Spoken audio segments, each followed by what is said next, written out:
Debbie, thank you so much for joining us for Apprentice Executive. We've been talking about meeting up for such a while, and really appreciate you giving up your time and coming to Birmingham. And again, we're very lucky to have your presence here. And again, we'll have a fantastic conversation in terms of your journey, your experiences, and some of the recent changes that have happened. To start off with, can you just tell us a little bit about yourself and just briefly a little bit of our intro?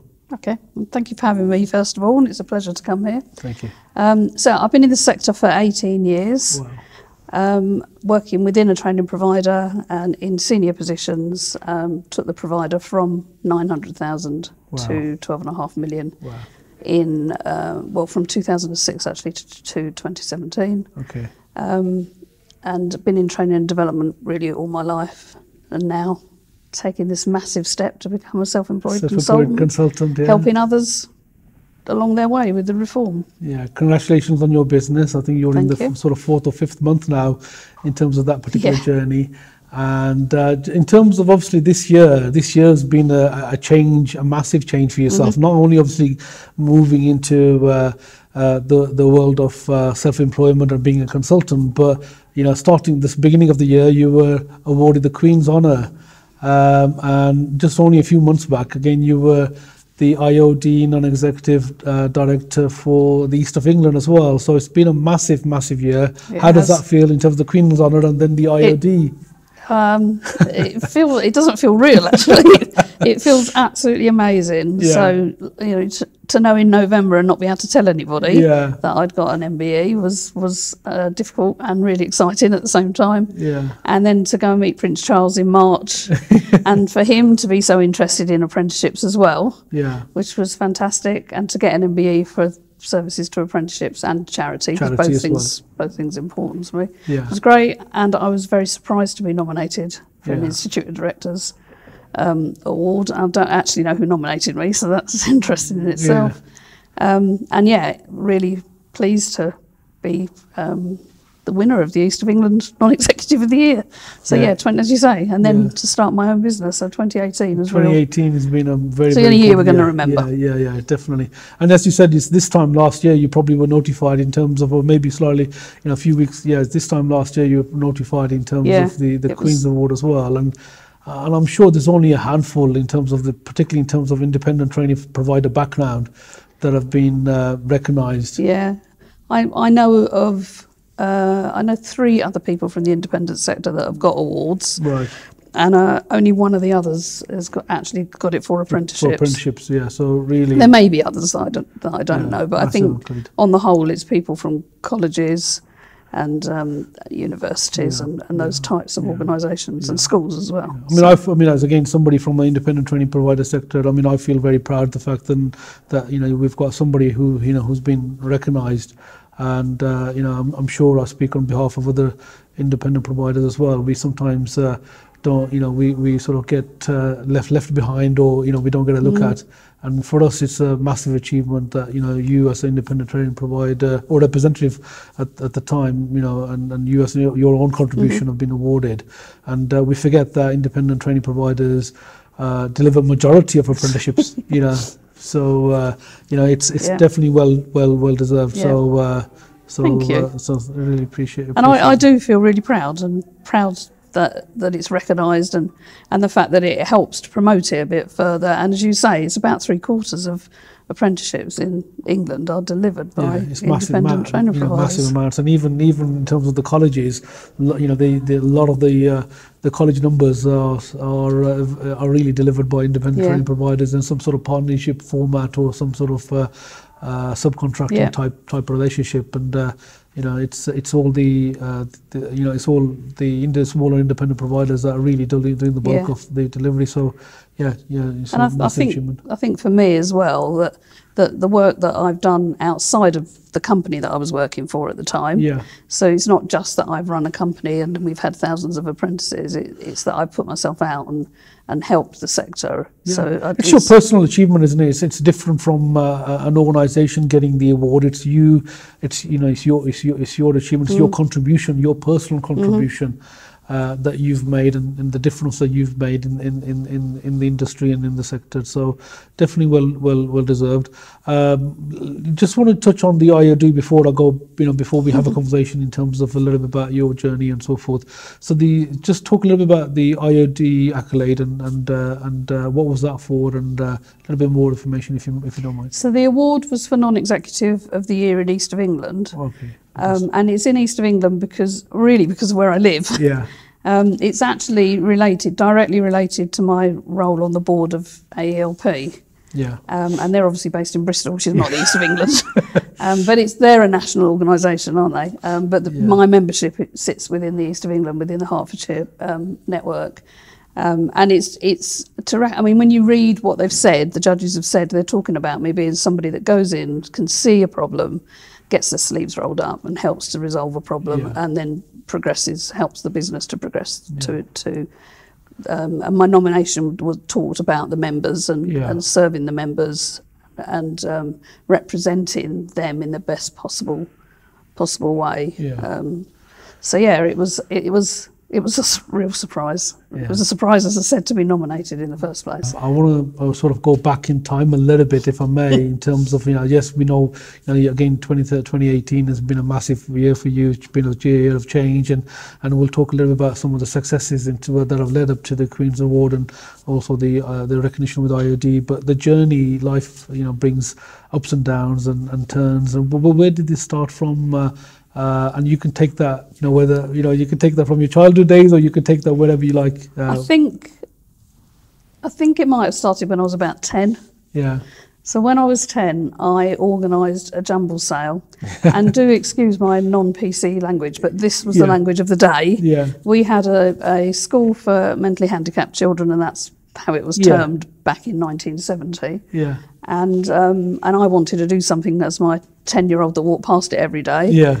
And I organised a jumble sale in my garage. Yeah. In those days there were no computers, so everything was handwritten, leaflets through the door.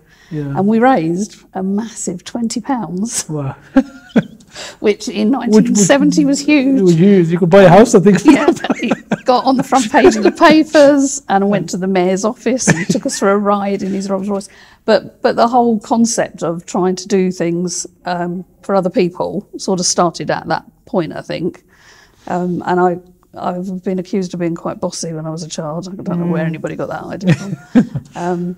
But I think, so shortly after that we moved, and my parents had a bit of a habit of moving house, and so my education was pretty disrupted, really. And without a national curriculum for you to have that follow through. Yeah. So academically I was quite able, but in terms of being able to get through exams and have that confidence to do it, I didn't really have it. So at school I had average CSE achievements at the age of 16. I was in the pilot year for GCSEs actually. Okay. But nothing significant. And I got a job and had a job and had a family, and then started to work out what I wanted to do in my life, really. And so I had to be people focused. I knew I'd got to do something in the world of people. I worked at Sainsbury's for many years in the retail sector, and then had an opportunity to apply to go into the training function, and took various opportunities as they came along to diversify in that field. Loved it. Learned. Great company to work for, fantastic training, good opportunities, career progression. I took everything that came my way. Yeah. And then in 2000 moved to Qube Learning. Wow. Which was, well, for that side of the business, had about 5 or 6 people. It was absolutely tiny. Very new to this sort of world, and I was new to funding. Yeah. So I knew the training, I knew how vocational skills worked, but I didn't understand the funding. Yeah. So steep learning curve. And in 2006, under new ownership, I was offered the managing director position and took it. Yeah, and then obviously, and then grew the business, and it was at the period of train to gain, so there was certain opportunities afforded to a provider that was trying to grow. Focused a lot of our attention on the ethnic community in Oldham for the first couple of years, and grew it steadily and organically, and I suppose in a sustained way. Yeah. And in 2009 became chief executive, yeah. and continued on that path of growth. So from sort of 900,000 in 2006 to about 12.5 million in 2017. Sustainable growth that you, organic growth. Okay. And sustainable, as you say, and nothing too rapid. Yeah. But moved from, I think when I took over in 2006, 26 or 27 people, and by the end of 2017 had about 210. Wow.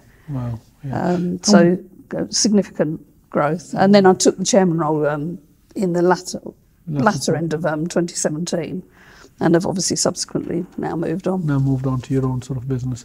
Is it fair for me to say, in terms of that journey with, the first sort of step with Sainsbury's, that was mainly your main first sort of education in terms of, your makeup of the sort of leadership qualities and what made you, is that sort of? I took, so the path at Sainsbury's, I mean, I did the retail. I went in when my children were young to earn some money, like a lot of working mums do, and then grew that gradually and became the store trainer through, as I say, through a couple of opportunities that came my way. Yeah.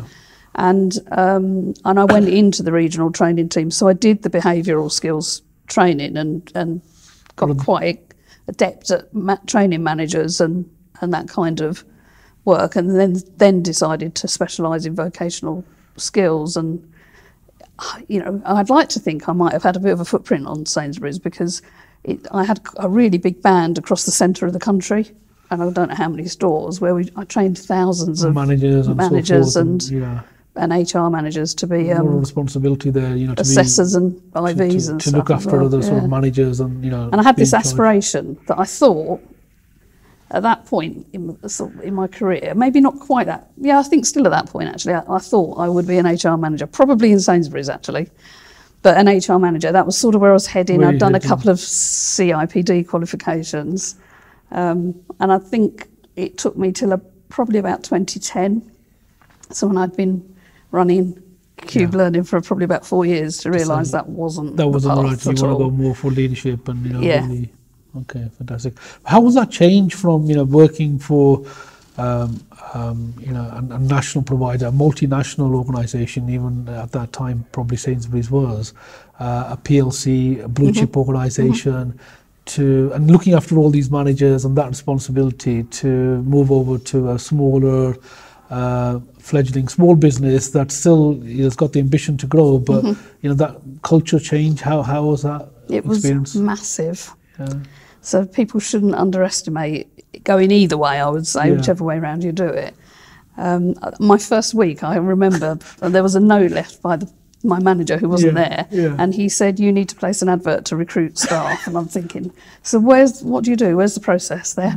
There were no process, there was nothing. So it all needed, I think Sainsbury's gave me a really good, solid background and having so much exposure, particularly in HR, which most business leaders don't, do they? Gave me a really good background to be able to set all those things up, and over the years to be able to generally make decisions that were sound based upon my knowledge of employment law, but always taking advice. I might add, never doing it on my own, because that wouldn't work. But it was, the pressure was much greater in the small organisation, entering it and realising any slight mistake that you make when it's, if there's only 4 or 5 of you, it's going to have such a big impact. But it was exciting. And even, growing it to what I did is still comparatively, compared to a company like Sainsbury's, is still small, but it was exciting. And I hold Sainsbury's very dear to my heart, actually, for the opportunities. That grounding and the grounding, exactly, that gave me that. But without somebody being hungry for it like I was, looking for my purpose, if you like. And the whole moving into the training function and then moving on to Qube, it's all for me about skills development for people and giving people opportunities. That's what's unique, Debbie. I mean, you touched on it as well, the fact that, you know, being the head and the CEO of an organisation, coming from a people background as opposed to maybe finance or others, it's there's a handful of people who come from, you know, whether it's a HR or people background, move into really the board level. And there seems to be, again, you know, even if you look at the blue chip organisations, they're all sort of all accountants and all finance guys that or sales, or that end up there. So it's you know, bringing that ultimate sort of thinking and the mindset to go into that, and particularly the fact that you're a people business and a training business. Yeah, exactly. I think it's must have added some weight and value in terms of, you know, your outlook. I think so. It's sort of harder for me to say, but I think that's the case. Okay. And I've always feel like I've got a, I suppose you'd call it emotional intelligence, we call it these days, so that you've got an understanding of how people think and how that can motivate them to do the job you want them to do. Yeah. I mean, you mentioned briefly in terms of, you know, the opportunities that Qube had, and again, you know, the whole sector. I mean, if you talk about, you know, from 2006 to now, the world has changed. I mean, let alone from 2000, you know, from earlier on.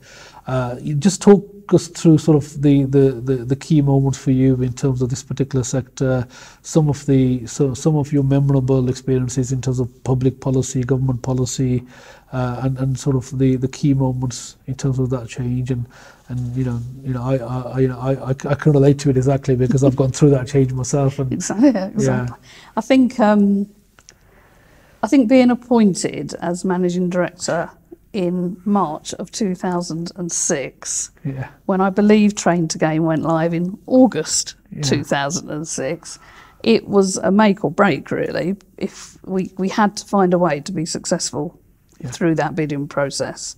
I'd never written a tender in my life, so it was quite a new experience.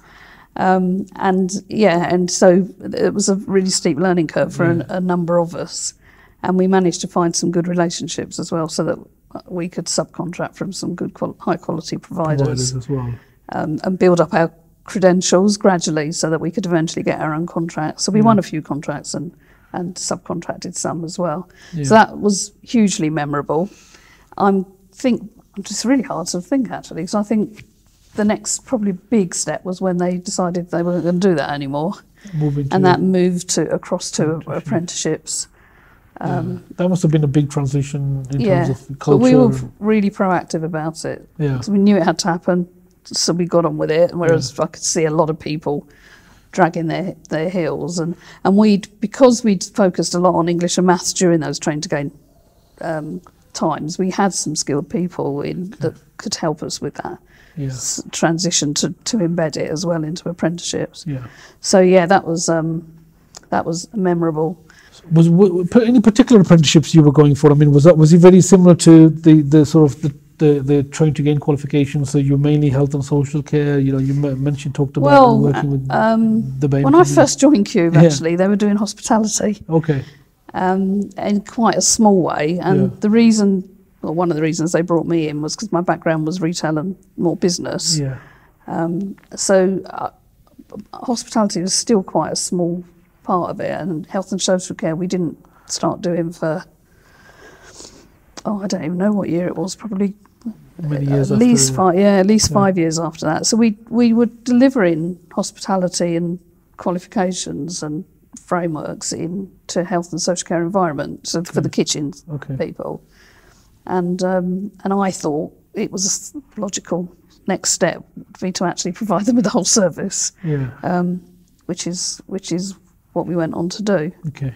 And there, you know, the things, because so many changes happened, don't they? Things like when they put the 3-6 day rule in, that was quite a big thing for the sector. 1 year and 1 day for apprenticeship delivery, and then, you know, we're probably used to delivering maybe over 9 months or about 9 months. 9 months, and you know, that has an impact on cash flow, has an impact on delivery models, and so forth. And retention. Again. As well. So that, but obviously the biggest change has been the more recent changes. The reforms from and so forth. The reform perspective. But just in terms of in terms of the you mentioned in terms of bidding and tender writing and so forth. For the independent training provider, getting their first ESFA contract or SFA contract in any shape or form is a big massive win. Yeah. When was that for yourselves when you were at Qube? Well, I inherited 2, but they were very small. Well, the first ones were Train to Gain, actually. Yeah. So I remember, clearly remember that's it. A big win, even though it was 2006, I can remember where I was, and it's a massive changing point, isn't it, for an organisation that's always been a partner, delivery partner, or subcontracting for somebody else to be in a position where they're trusted firsthand and deliver that. And I think it's a massive win for anybody, but we've got that agenda at the moment where there's so many people who come onto the ROTAP application, and then the responsibilities of being a prime or a lead are probably dawns on them a little bit later, and there's a massive shock in terms of what's required and the step up. Even though you've been delivering, it's a completely different. Different game really. You're playing it at a different level.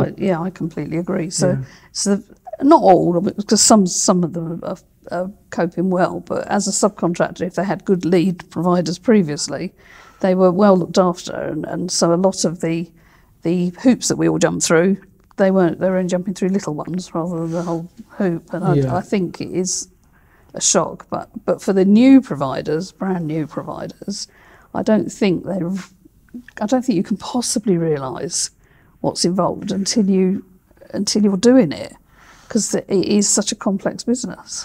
Yeah, it's that Donald Rumsfeld saying, isn't it? You don't know what you don't know type of thing, and it's unless you get that support, or you've got people who have that knowledge and support, or you proactively go and find these people. It's you're in for a massive shock, and for anybody who runs a business, who heads one of these businesses, that is not thinking about it, it completely change your business and your life if you get it wrong. And absolutely, the risk is huge. Absolutely, and that's really where, as I've gone into a world of consultancy, is an opportunity, because I've been there and done it. I understand the changes as well. So and I'm fairly direct with people, so I will say what I think and what I see. So it's a good opportunity. That's how I could see it, as well as where I could give some value to other people who are just embarking on their journey, the journey I've been on. You talked about the changes that we're all facing now, the apprenticeship reforms, and obviously, there's we've discussed there's a huge influx of providers who've come on and they're on ROTAP. But how, in your view, how are the providers who've been in the market from before? How are they managing? What's going on in the climate? And obviously you've got your independent hat on now, but you've also you've CEO of an organisation, but it's also the AELP background and that part of it. What's your sort of take on this at the moment? I think not all sectors, most sectors are finding it difficult. So there are a few that so for example, IT in the digital sector seem to be doing really well, because now there's a lot of levy payers that are using their levy to put apprentices on, whereas previously they were paying a commercial fee. And places and engineering type programs are still seem to be doing well, but the majority of sectors, providers, are struggling to hit the targets they need to hit. A lot of them are underperforming on the non-levy. I think the 10% contribution is a bit of an issue, and I know it's changing to 5%, which will help a little bit. But I think in a small organisation, there's a real fear of that 20% off the job, and how that would really materialise. And I think the health and social care sector, it scares me a bit, really, because it's underfunded. 3,000 for a level 2 is not enough, and then you've got to fund an endpoint assessment out of that as well. It's not a sector that lends itself easily to IT and remote type activity and online learning. Yeah. I'm not saying you can't do it, but it's not easy. It's not as easy as others. And it's a sector where we're growing. You know, it's growing. People are living longer. More and more people need care. So it feels like it's a bit of a time bomb waiting to go off, that somebody hasn't really thought through what the implications of it all are. Yeah.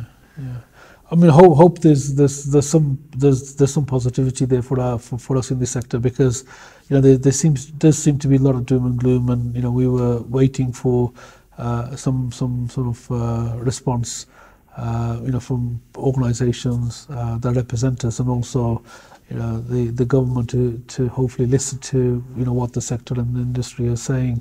And as you said, you know, we've not really heard anything on the off-the-job training aspect of it, and that's a concern for a lot of organisations. But I want to move on to possibly talking a little bit about EPA and endpoint assessment organisations, as well as the activity there, because that's probably one of the fundamental changes within the reforms that have happened. You know, I know you're closely involved in the EPA activity, and just want you to just share your thoughts and your views and you know what is the sector talking about in terms of EPAs? They've accepted it now. Because I think that took a long time for people to accept that this was really going to happen. And numbers are coming through slowly.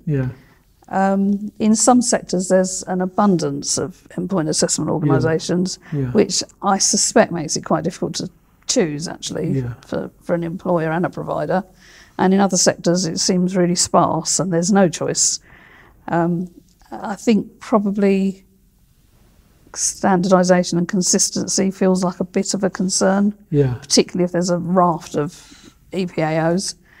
And I wonder how they're going to resource it really. So the 3-year competency rule rules out a lot of people. And I'm in a fortunate position because I've got some EPA contracts for the team leading and then the operations management, and I'm in a position where I'm maintaining my competence as well. But you wonder how, as the numbers grow, how are they going to have enough endpoint assessors to meet the demand? And I'm not, so that concerns me a bit as well, actually. You know, you talked about inconsistency. I mean, that's one of the things that, you know, I think we all agree that there shouldn't be that. I mean, you know, the experience should be the same regardless of who you choose and so forth. Yes, the customer experience might be different in terms of, you know, just general customer service and the look and the feel, but what the end user gets should be more or less the same. I would agree. You know, and from what you're saying, that doesn't seem to be the case. No, I think it's too early from the EQA process to have gathered that information to. But even from what I can see inconsistencies. And there needs to be more standardisation. The EPA organisation need to be talking to each other possibly and standardise, or there needs to be some sort of follow. That will happen. That will happen eventually, but at the moment, early days, you know, potluck really in terms of, you know, which EPA you go with and the experience you get to a certain level. Yeah, and I think so the ones I know most about don't have a mandatory qualification in them, but lots of people still choose to do the diploma. And I think there's a bit of it sort of clouds the picture a bit. So there's a risk that the apprentice focuses on the diploma, and then when it comes to the actual standard, there's a bit of a mapping exercise. Whereas really the standard should be the golden nugget. To focus on the standard and then map the other way. So I think there's still, and that's probably still a lot of providers still sort of working their way through the big changes that have happened.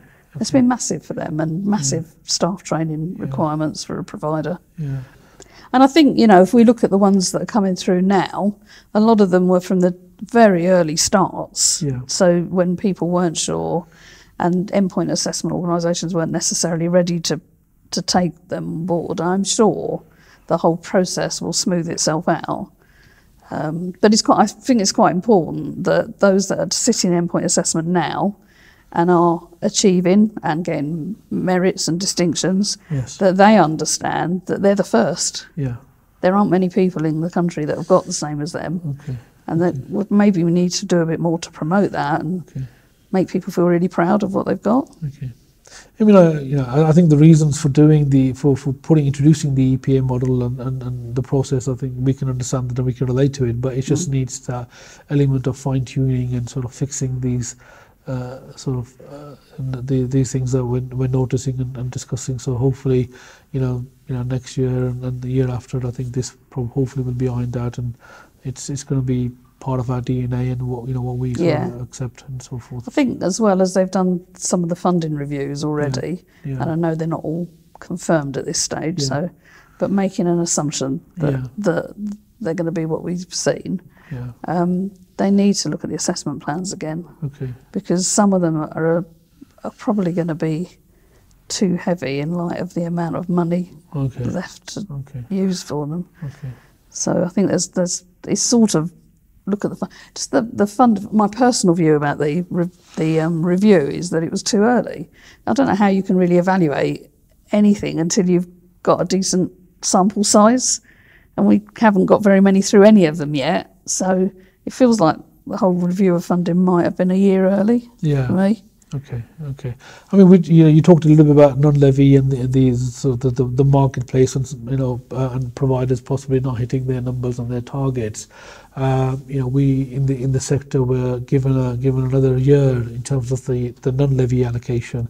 And what's your take on how particularly independent training providers are dealing with the non-levy allocations? It was make or break for most of us in terms of what our allocation was going to be like probably this time last year.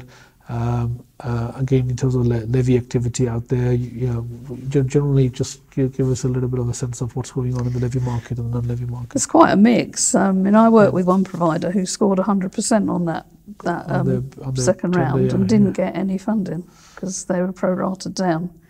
And that's, so this announcement for them is frustrating because they've got another year before they actually go. They're going to. Keith Smith did announce a pilot last Tuesday, so it's starting next August, so it's slightly less than a year. But that's for whoever gets on that pilot, and I don't know how that's going to be allocated. So there is a frustration because there are some good providers out there that don't have access to it at all, and some of them that aren't new necessarily, just small on the whole. Or small or London providers where the pro rata was the hardest hit. So there's a bit of frustration there where that there's some people that waiting and still waiting. And yet everybody's concerned about the numbers. So that doesn't completely make sense really. And the lack of ability to subcontract in the old way, stops those providers working in that way as well. So there's a frustration there. The ESFA are moving the money around. So where the providers are underperforming, there is being reallocation. Aside of making it doing something that changes the rules that opens the market more, I'm not sure what else they could do. I guess none of us would want to see them open up the register or open up the opportunity for thousands of employers to suddenly use the digital service and then it to collapse. So I guess they're being prudent. It needs to be a planned sort of approach. The market, there's already a lot of changes happening, and with to introduce more change on change, it's sometimes can be a bit too much as well. I always thought that. Do you remember when we implemented the pensions? Yes. There was a really structured approach, wasn't there? You knew as a business when there's your time... Different layers, exactly. Was under 5 and I always thought that's what they should have done. They'd done it in the same type of structured way, and then all the companies would know when it was their time. Okay. You touched on subcontracting. Again, right at the beginning, we were talking about how subcontracting introduced us to the marketplace. Qube, case being example. With our organisation as well, our first sort of experiences in this sector are, you get the opportunity given, by being in a supply chain for a prime, where your skill sets and their skill sets working hand in hand, where potentially you're probably closer to some employers. You've got some employer links. You're more entrepreneurial in some aspects, and you work with somebody who's got access to funding, and you can use their systems and processes and their sort of knowledge, and those two working hand in hand. We're losing out, potentially the marketplace is losing out in terms of that particular way and opportunity, particularly in terms of partnership work and subcontracting, and how difficult it is now to bring new entrants into the marketplace. Yeah. So I think it's a massive shame. It's a good way for a new provider to learn the ropes. I think always a safe way for them to learn how to do it themselves before they go off and, as you say, get a direct contract. And I will name our lead because they don't exist anymore. But our lead provider back in 2006 was JHP. Yeah, and they were a phenomenal training provider of their time and a very supportive organisation. So it gave us a good. Learn a lot from a lead who sort of is there to sort of nurture and get the best out of you, and it becomes a real sort of dare I say win-win type relationship really. However, I would say the new subcontracting model does make sense in the levy world. Particularly, so a largish provider takes on, let's say, a hotel chain, and they deliver hospitality maybe and business admin and customer service, but they want somebody to do their gardening and they want somebody to do their maintenance, and so you could bring somebody in to do those specialist low number of apprentices. So I can see how that works, or maybe the medical secretary. Maybe a company like Qube, for example, maybe can't do the medical bit. They might be able to now, by the way, I don't know, so I've moved. But you could bring somebody in to do just those specialist bits. Yeah. And I can see how that, sort of more of a partnership approach really, how that would work.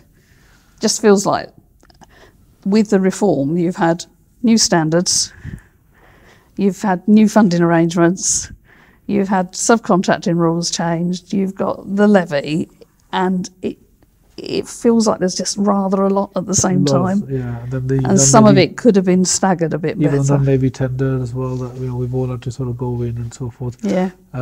In terms of other changes going on in the sector, I mean, adult education budget being devolved, that's taking place in the next year or so. You've got your moves over, people are talking about T-levels. We're probably a few years early yet in terms of that impact. But again, there's a lot more change that's we know about, let alone the things that we don't know about, and so it seems like a very sort of turbulent market. And sometimes you think, would you, if you were new to this sector, would you sort of would you branch out? Would you sell your ship in a turbulent time, in a turbulent marketplace? And I can't answer that, but I have a bit of an appetite. For I've an appetite certainly to consider starting a training provider in some kind of a niche sector, and I don't think you can really count me as a new entrant, even though my business might be if I had one, because I've been in the sector for so long. I mean, we've seen so many people do it. It's difficult to say. I mean, the AEB devolution obviously is going to be massive, but if you think back to Train to Gain, I managed 8 contracts and travelled all over the country to schmooze 8 different contract holders. And it's sort of the same. Similar. It's very similar. It comes around, doesn't it? So, it was all about regional. Then it became one thing, and now it's going back into sort of devolved areas and regional. And each region will have their preferences and their priorities and so forth. And we can relate to it. I'm pleased that they've kept the traineeships out of that though. So at the moment anyway, so that at least the traineeship budget is held centrally, and traineeship funding is hard to manage and it's hard to access. There's not many people who do traineeships well, but it makes a massive difference to that young person absolutely moving into the whole apprenticeship market and so forth. So from my experience, the parents as well that are so grateful that you've made the effort, and it's not an easy marketplace. But good way to get people into apprenticeships. Okay. And jobs, obviously. Okay. What sort of words of advice would you give to maybe leaders within this sector, people who are maybe running or a board level of independent training providers, and any words of encouragement, in terms of keeping their chin up or? Yeah. Don't give up. I saw some stuff on social media recently that was just talking about don't give up, don't keep going. Yeah. As a board, it's really important that there's a balance within the board. Yeah. So a balance of skills and knowledge and experience. I would say a balance of gender, because whether we like it or not, different genders bring different things, and also that there's some kind of synergy with the types of learners that you're providing a service for. Yeah. And whoever is the chair or the top of that board, to really respect the rest of the board, and both ways, but to allow people to be innovative and have ideas and not take control themselves. Not stifle the exactly, yeah. And to bring a non-executive in, when I was at Qube, I brought 2 non-executive directors in with different skill sets, and it really makes a significant difference because they're coming at it for the start. You're not going to get bogged down with the operation of it all because they're not involved with that, and they look at it from a completely objective perspective and can then support and challenge in that way. And also, I think the non-executive role adds a real value. And we talk about governance quite a lot. And then there's this thing, I heard quite a few people say that I'm not sure what governance is in an independent training provider. And then somebody said, we should call it oversight. But I think oversight is just a process, part of governance actually. And for me, I think every board, it doesn't matter what sector you're in, so the board of any company has a responsibility to whatever legal framework they need to work to. And that's what the board need to do. And they're accountable to the shareholders, they're accountable to the staff to make sure they're doing making the best decisions to protect the business and using risk strategies that are appropriate. And I don't think it much matters where you're working. It's sort of the same thing. In our world, we then add the little things in like Ofsted to make sure that we're ready for Ofsted. I think endpoint assessment's got to a point that probably that's something the board should be focusing on as well, so that you're not tripped up near the end.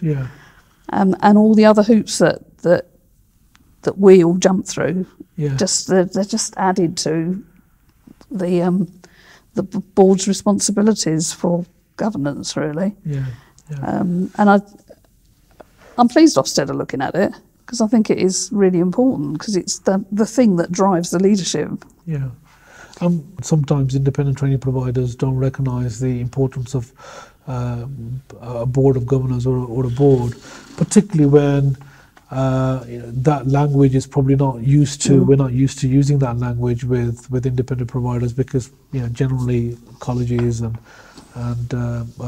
sort of higher education institutions and schools tend to use governors, but is that word interchangeably, non-executive directors on your board. I mean, they're the people who sort of keep you accountable. They've got obviously responsibility. It's a sounding board as well.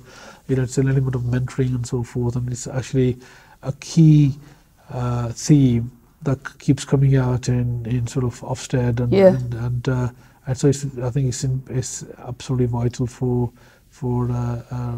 any independent provider, regardless of size, to have some sort of structure outside possibly the natural the leadership, the executive leadership. Actually, I think employer providers need to have a little think about it as well, because they're inevitably an employer provider is going to be a large organisation. They will have a board and they'll have governance for their day job, whatever their day job is.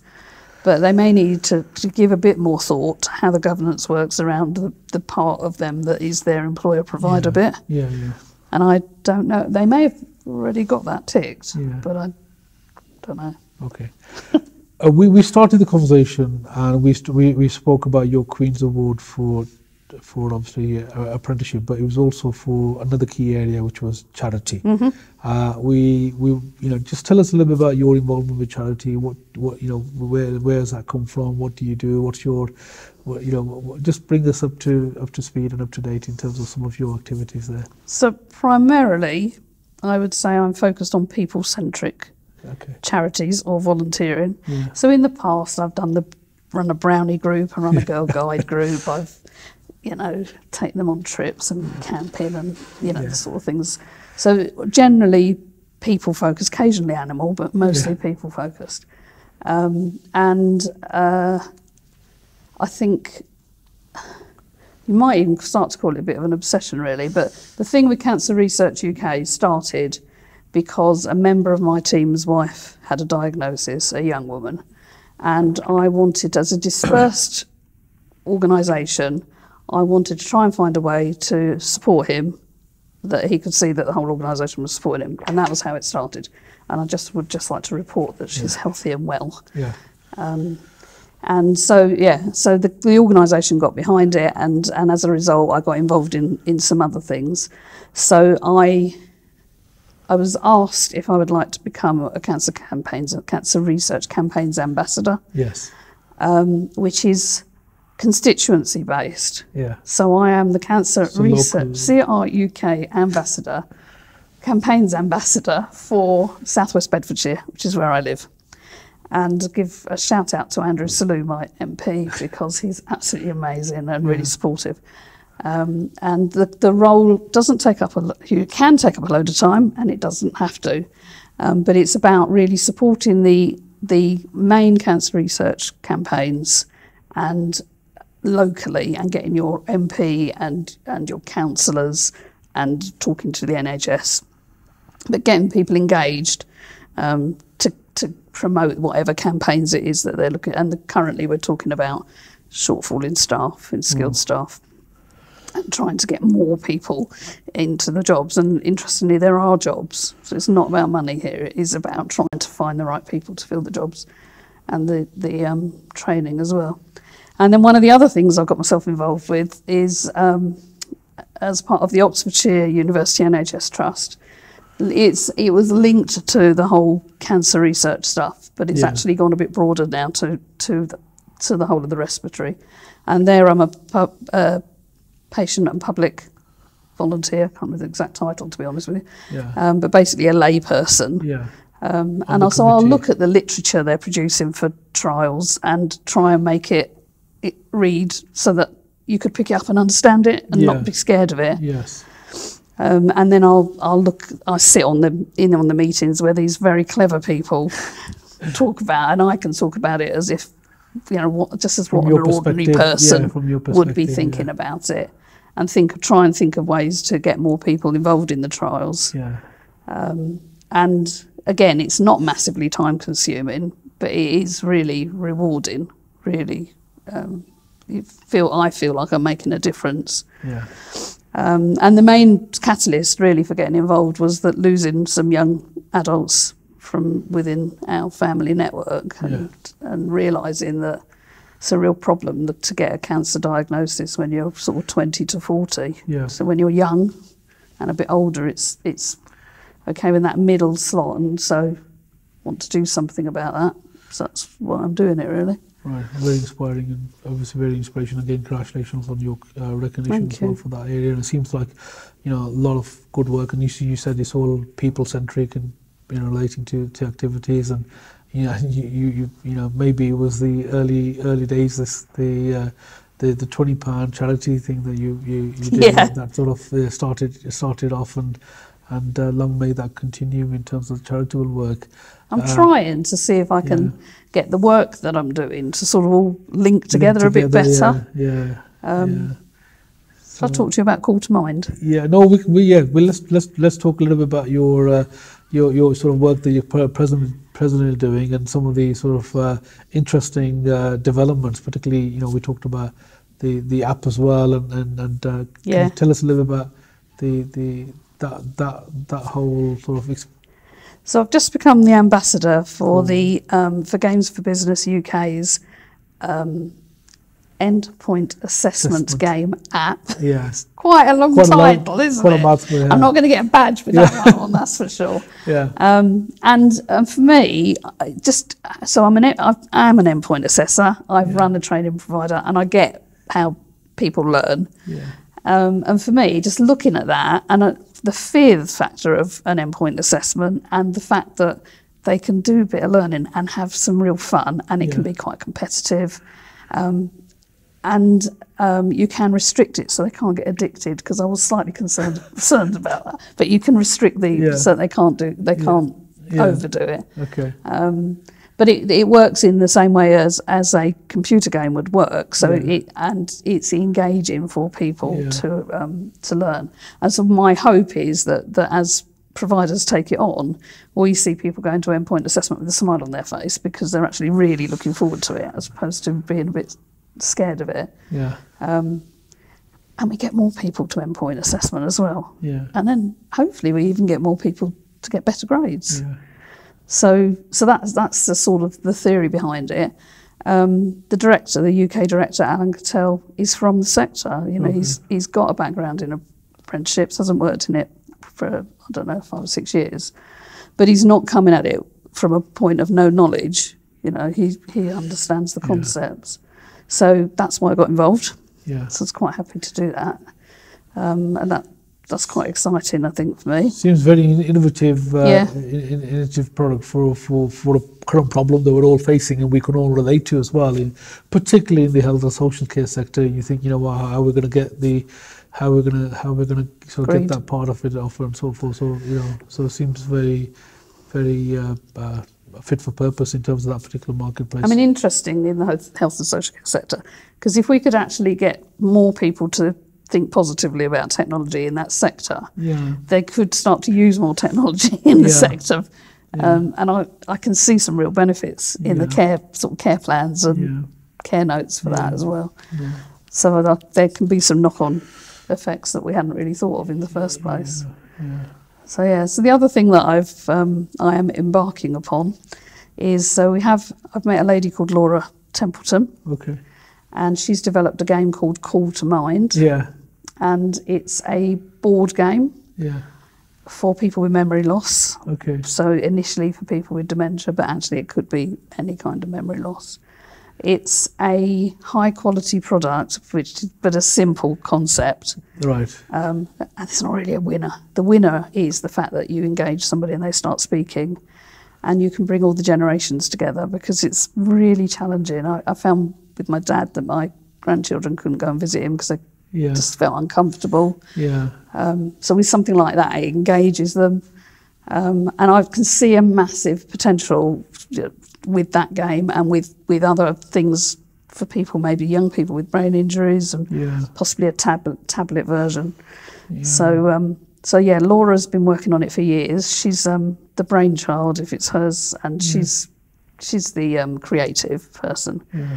And I think together, because I'm not creative, but I've got a sort of business head on me, and I think together we will make a good partnership. Good luck with that. And actually be able to get this game out there and do some good with it. Yeah. And I can see a link into apprenticeships and even some of that AEB funding, because, for the activities coordinators particularly, but to be able to create some training around this game, and then get the game, sort of the added gift, if you like, is they get a board game in the home. Yeah. So I can see there are some links to it all. Yeah. Yeah. And whilst it's not a charity, it's a business that's going to make a difference to people's lives. It's a social good, isn't it? It's a profit for purpose, as we say sometimes in the industry. And again, not everything has to be for charitable purposes. It's about the impact that you make, and it seems like it's a fantastic product there, and wish you well with the implementation and the journey there. Debbie, if I may, can I just ask you, in terms of obviously, your sort of your words of wisdom, your nuggets of gold, your sort of thoughts in terms of any words of encouragement for particularly, let's start off with people who are starting off their career. If you were back in the day in Sainsbury's and you had opportunity, to sort of develop? What would you be looking at, degree apprenticeships, or any, what would you be saying to somebody starting off their sort of their career? Doesn't have to be a 16-year-old, any young person. To start with the young people, degree apprenticeships are such a good opportunity for them. They're a good opportunity for adults, but for young people. I met a lady on the train this morning. And we were having a little chat because I talk to everybody I see. And I asked her if she'd heard of degree apprenticeships. She said no, and she's a really intelligent woman. She's got been in and around education, but no, she hadn't heard of them. And she'd got a pen out before I'd got off the train, was making a note because she's got a 14-year-old so once I'd explained what it was like, she could see that was really positive option. So I think degree apprenticeships as a route for employers to recruit slightly younger people, obviously, than they would have done if they'd have had a graduate programme, and take them through a degree apprenticeship, and out the other end, it's a win-win. You get a degree, you've got all that work experience, you've been paid, you're very marketable if you want to move on, or alternatively, you've just got that opportunity to build your career with that company that took you on in the first place, and no debt. It just feels like it's, and there are so many opportunities now, so many universities that are engaged in partnerships but it was an interesting thing, because when she said to me, how do I find out about them? I thought, that's a good question, because we could do with some better careers advice, I think, at school, so that people know the real opportunities for apprenticeships. And I mean, in terms of opportunities, of course, particularly getting your English and maths when you're at school is important. So I would never say don't worry about it, because actually it'd be really stupid to say that we don't want people to do that. It's really important they get their English and maths. I don't agree with the constant resit policy, though, because that's soul destroying. But I would say for young people that haven't done that well at school, I can think of loads of examples of people that haven't done well at school. And I did average at school, and I've done well in my career, and there are lots of people, hundreds and thousands of people like me. So it is about taking the opportunities. And I guess don't be afraid if you don't know what you want to do, because I remember my parents always said, but we always knew what we wanted to do. My mum always wanted to be a dressmaker. But it's a different generation. I didn't know what I wanted to do. It's taken me years to work it out. So try things and just use those as your experience. And our view changes as well, and opportunities sometimes come to us, and if we're open to it, we can embrace the opportunity. I mean, it's one of those things that, it's don't be afraid to work hard, though. That's the other thing. So, hard work brings your ethics and your rewards. Views in terms of, just keep your head down, keep focused. From the sector perspective, I wouldn't want to market AELP too much, but some kind of a membership or body, because there are lots of them about, so you've got Fin as well. They're probably really important, particularly for the new providers, to get accurate information. And sometimes we get reported on social media and impress things that are not completely accurate. But out of an organisation like that, you'll get accurate information. And build your networks, because I've got a trusted network of people that were my peers, that there's plenty of business. We don't have to fight each other for the business. So build your networks. The whole ecosystem of working with each other and building relationships and really supporting each other, and it's sometimes just phoning a friend just to get another perspective on certain things. Can open up a mind as well. So really, I think that final golden nugget would be for me. I'm just thinking about it now. The financial performance of a business like we're talking about, so a training provider, versus the quality. Is one and the same thing. Because if you deliver a high quality service, you will also bring in the finances. So it's not. It doesn't have to be at the end of no. It doesn't have to be a battle with the quality manager and the operations person. It's they should be on the same. Just improving your retention and improving your timely. You get the quality right. You get the financials right. Financials, It's selling to meet your profiles. I get that. Debbie, thank you so much for your time. Really been inspirational, and it's been, as I said, it's taken a little while for us to have this conversation and get this together. But I'm glad that you're part of my network and I'm part of yours as well. And it truly has been inspiration to meet you again and discuss some of the nuggets of gold and your journey as well. So thank you so much. Thank you.